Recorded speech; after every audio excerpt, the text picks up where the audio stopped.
They're going to take all of our Bitcoin, all of our liberty, and we're just going to continue to allow it to happen. The people that have been championing for these Bitcoin spot ETFs come from traditional finance. They come from a place where they don't have to worry about poverty. They've never had to really kind of struggle in their life, from what I gather, from what I'm kind of seeing. So I like the Bitcoin spot ETF, it was coming whether we like it or not, because traditional finance is not going to let us have anything.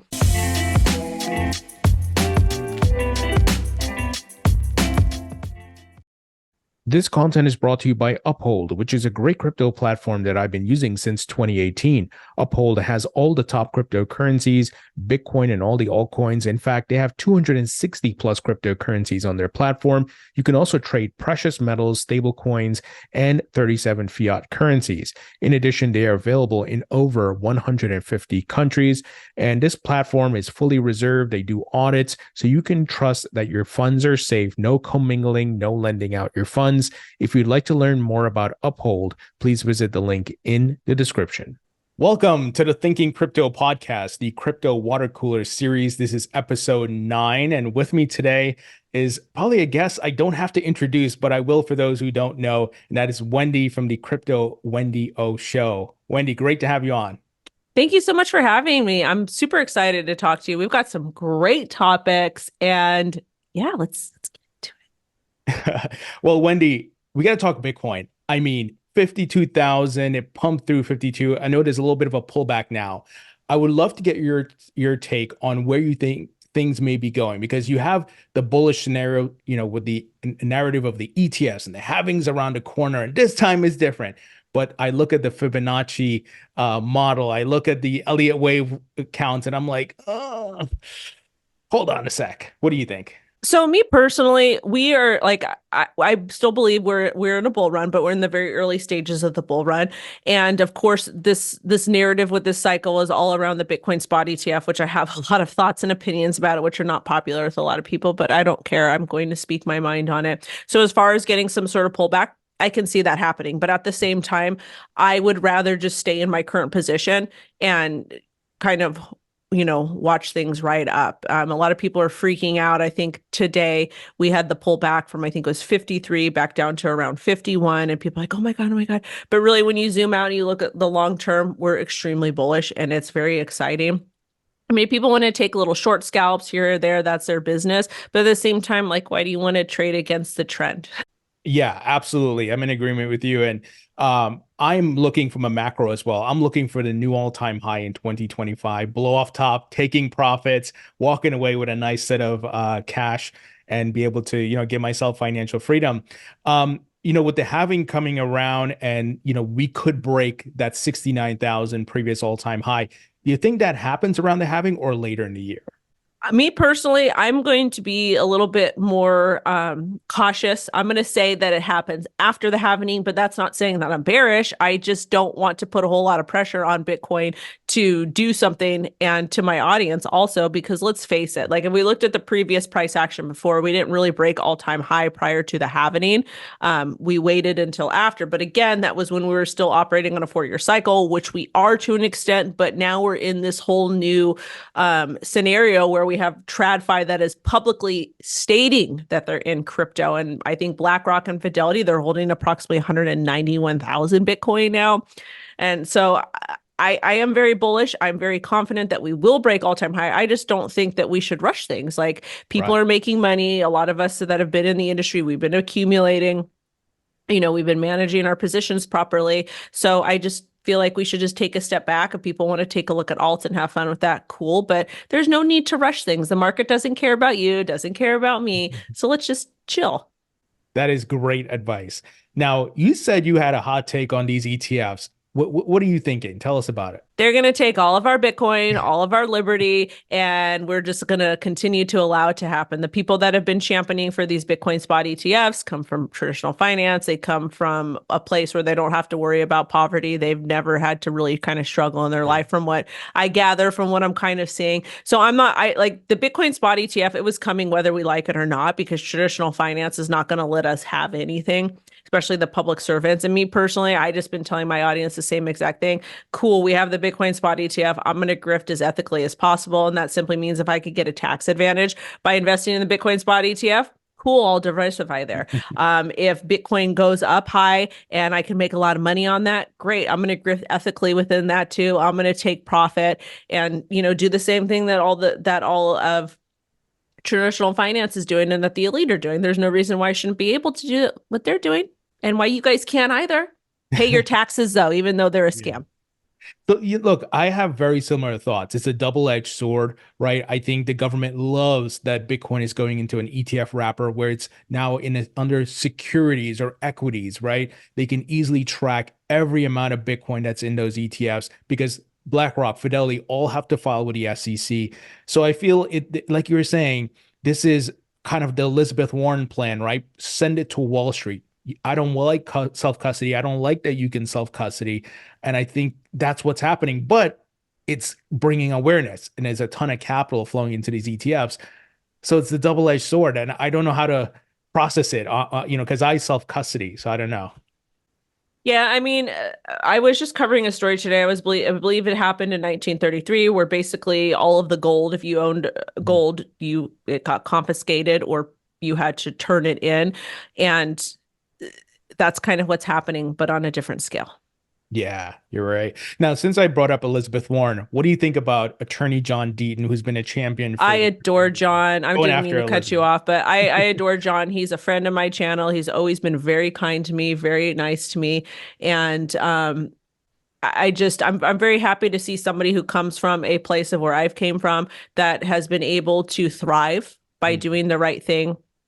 And I can't wait to see him beat her because excuse my French, but she's a scumbag. She's a horrible person. Like she went on talking about Oreos and Doritos, like how that whole kind of ideology. And I'm just thinking to myself, like, those are snack foods and it's okay to indulge every once in a while. But if you're like, why can't we complain about the high prices of beef or turkey or pork or what, or vegetables, those like real or rice or beans, like real food?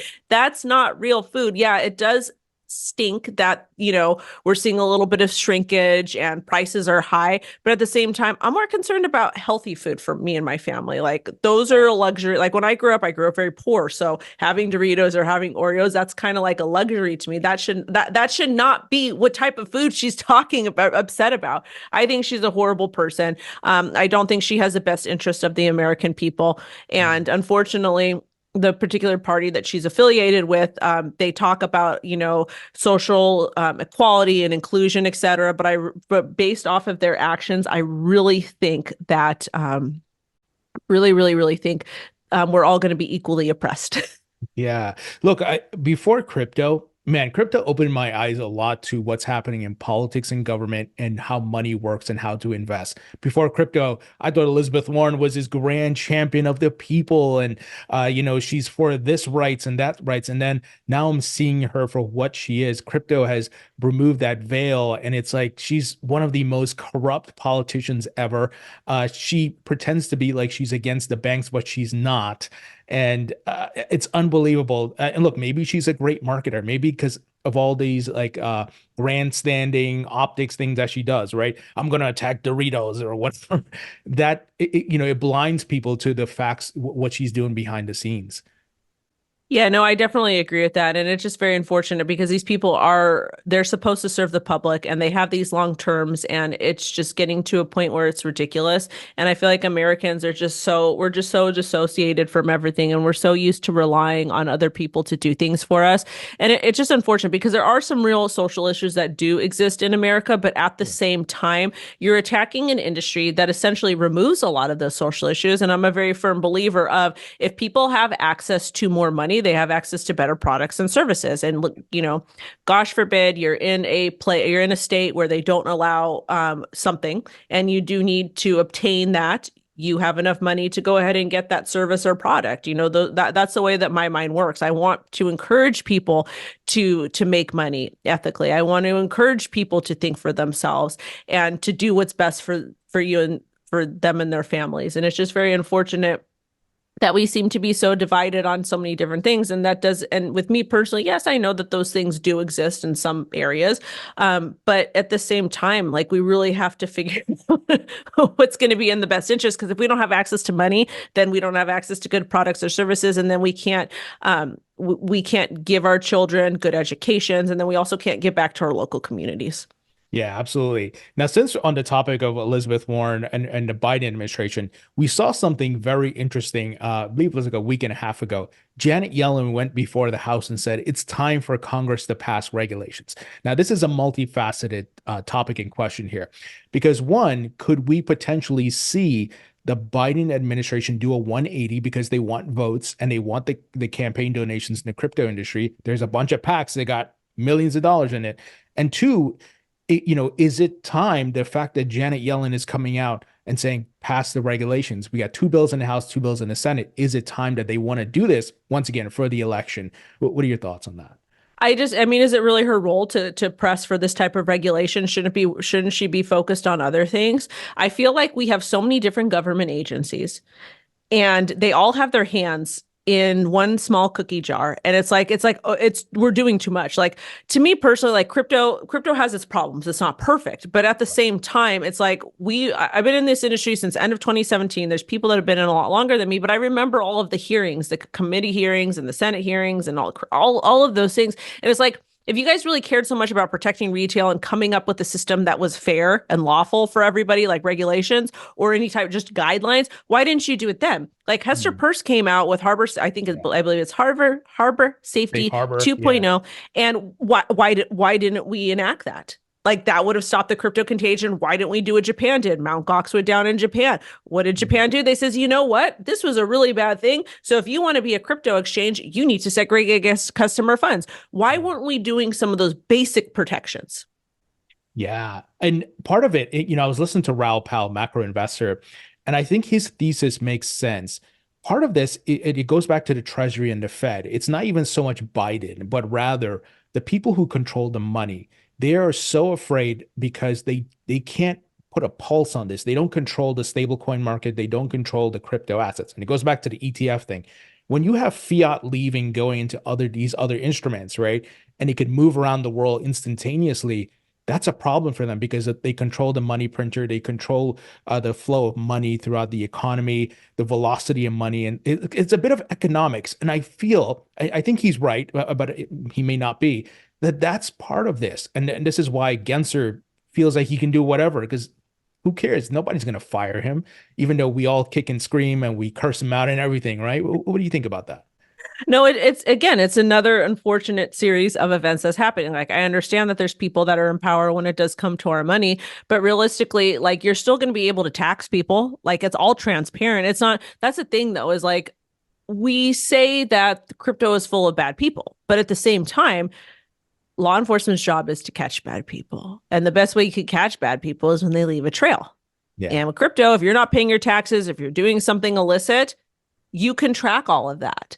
So at the same time, I understand that they're worried about the money supply, but this is not something that they're going to be able to get a hold on. Like, there's going to be some serious oppression that's going to have to happen. And I understand, like, we can't just blame Biden for all of this. You know, he's got his handlers, he's got the people around him, this current administration.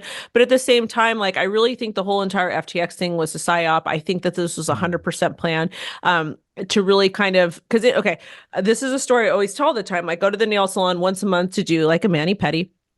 And they play like, you know, the regular TV, like we go to our parents' house, our grandparents' house, and they've got like the old school news stations on. Yeah. And it's like every story, every single time I would go in there was a story about like crypto is bad, crypto is bad, crypto is bad. So I feel like they did this to tell people like, hey, this stuff is bad, when in reality it was a bad actor. Bitcoin's not bad, crypto's not bad, but there's a bad actor. And again, there's bad actors in the casinos, there's bad actors in the fashion industry and entertainment and the banks. Like every single sector, there's bad actors. And just because one person does something bad doesn't mean the entire industry is inherently bad. Yeah, absolutely. And look, Patrick McHenry has threatened to subpoena Gary Gensler to hand over those FTX documents. Well, I got to interrupt you.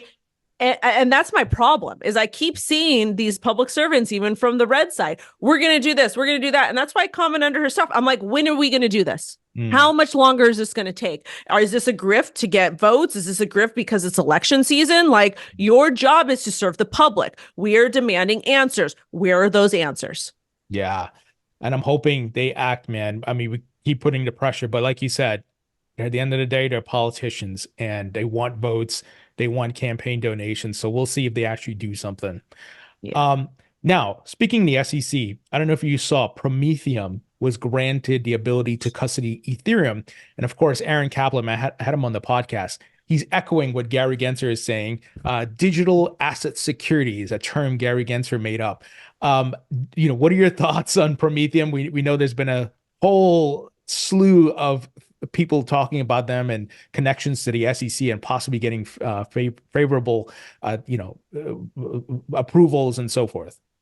They're just not hiding ETHgate, and it's just really unfortunate to see, because it's like, we have heavy hitters like Coinbase and like Kraken and Gemini and all these companies that went to the SEC. They're like, hey, help us. What do we do? Like, we are here to register. We're here to comply. We're here to do what you wanted us to do. And like, Coinbase has got a lot of government ties. I believe that they work with they've got some sort of partnership. They work with ICE. They help the government liquidate their holdings of confiscated crypto assets. So it's like, you're working with this, and you approved their coin to, or their stock to go public. So what's going on here? Like, how did these people come in and get a special license? To me, that's not fair. To me, that's favoritism, and that's not what America was built to be. So It becomes a little bit problematic for me. And the way that the type of verbiage that these people are regurgitating is absolutely disgusting. It's appalling to me. I don't trust them. And I am really, correct me if I'm wrong. I forget what hearing it was at, but Prometheum went and testified on behalf of the SEC's side, saying that, the law is legible. It's clear, but it's not, though, because we have people that have been in crypto for, how long has Coinbase been a company? What, 2013, something like that? Why don't they have these special licenses? Like, why was this company with a bunch of these random members that were public servants or former SEC or here or part of TradFi? Why did they get the special licensing, but why can't some of the other companies get it? And well, Wendy, to your point, that there was rumors that was what FTX was about to get, because Sam was meeting with FTX, meeting with the SEC and Gary, right? FTX officials were in DC, and they were saying the license, the special broker dealer license that Prometheum got, FTX was going to get. And I saw Brian Armstrong on Coinbase and a bunch of people came out and say, hey, they're trying to do a monopoly move here where they would only have it, and then Coinbase and these other folks.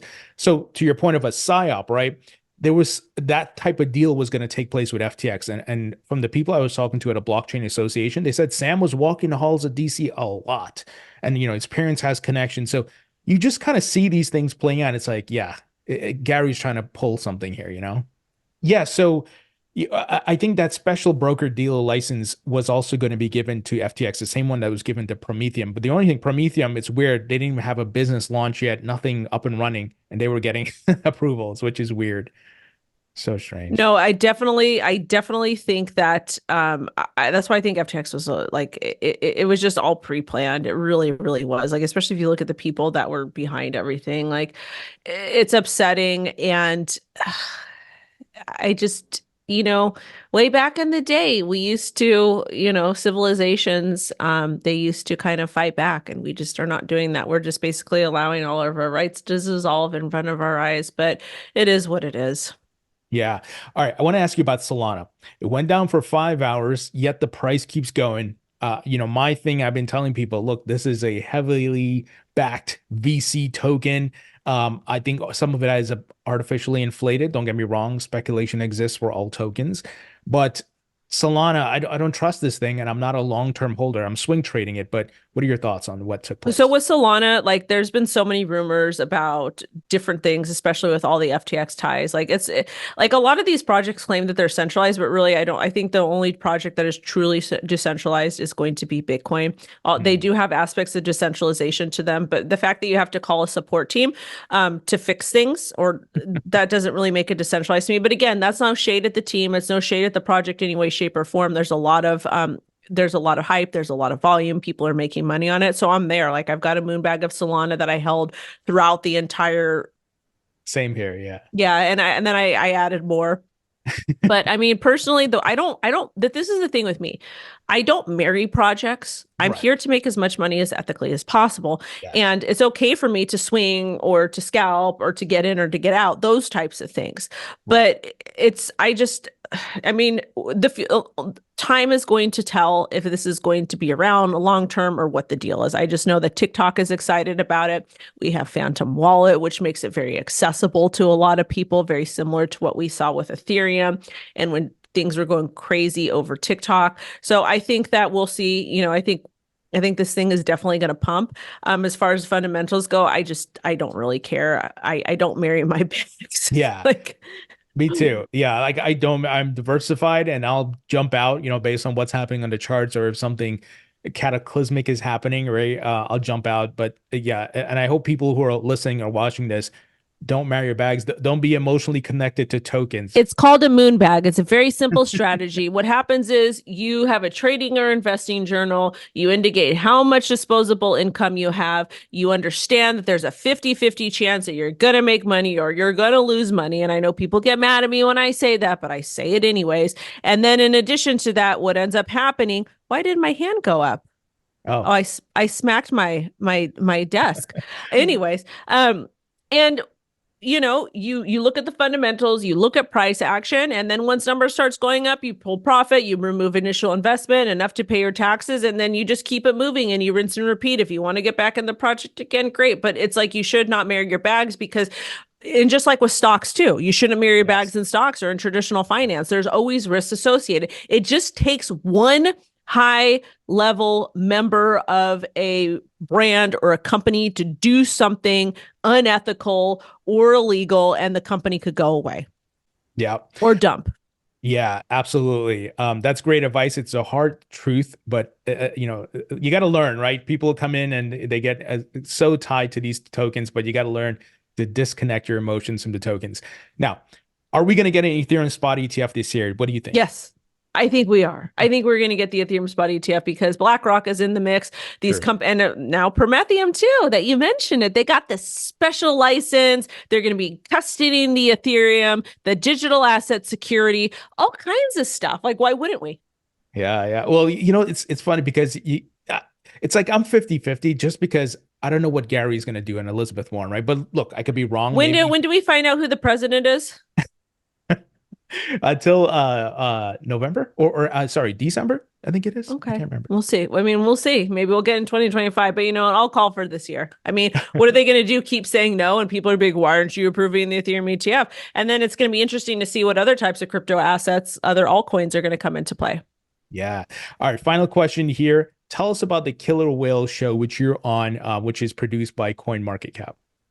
So Killer Whales is absolutely amazing. Basically, it is a show. It's kind of set up like Shark Tank, but we are not giving investment advice. We are not investing in these projects. We're basically having projects come to us. They're pitching their idea. We're very concerned about the backstory. We're concerned about the where they came from. It's old school Hollywood entertainment.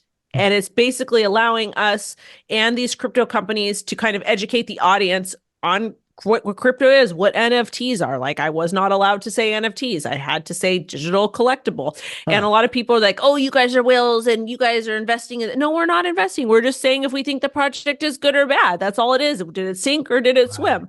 Can my grandma use it? Does it matter to my 7-year-old daughter? Like those types of things. So it was super fun to film, and I'm going to be on season 2 and season 3.